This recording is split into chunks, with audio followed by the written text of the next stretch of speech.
കോൺഗ്രസിനുള്ളിൽ മുഖ്യമന്ത്രി കസേരയ്ക്കായി വടംവലി മുറുകുമ്പോൾ നിർണായക ഘടകകക്ഷിയായ മുസ്ലിം ലീഗിന്റെ പിന്തുണ ഉറപ്പിക്കാനുള്ള തന്ത്രപ്പാടിലാണ് പ്രമുഖ നേതാക്കൾ. കെ.സി. വേണുഗോപാലിന്റെ ദൂതനായ എം.പി. അനിൽകുമാർ പാണക്കാട് സന്ദർശനം നടത്തിയത് പിന്തുണ തേടാൻ വേണ്ടിയെന്നാണ് ലഭ്യമാകുന്ന സൂചന. എന്നാൽ പ്രതിപക്ഷ നേതാവ് വി.ഡി. സതീശന് അനുകൂലമാണ് ലീഗ് നിലപാടെന്നാണ് പൊതുവിലയിരുത്തൽ.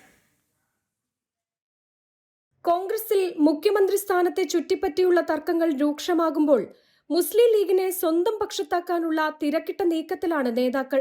കെ.സി. വേണുഗോപാലും വി.ഡി. സതീശനും ലീഗിനെ കൂടെ നിർത്താനുള്ള നീക്കങ്ങൾ തുടങ്ങിയതായാണ് പുറത്തുവരുന്ന സൂചന.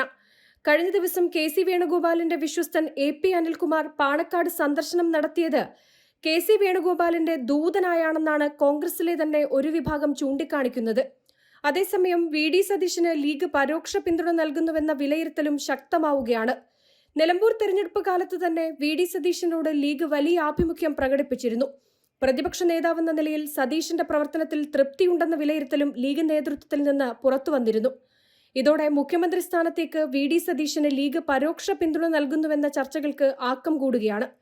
മുന്നണി രാഷ്ട്രീയം കൂടുതൽ സങ്കീർണമാകുന്ന സാഹചര്യത്തിൽ ലീഗിന്റെ അന്തിമ തീരുമാനം കോൺഗ്രസിലെ നേതൃചർച്ചകളെ തന്നെ നിർണ്ണയിക്കാനിടയുണ്ടെന്നാണ് രാഷ്ട്രീയ വിലയിരുത്തൽ. ജനം, കോഴിക്കോട്.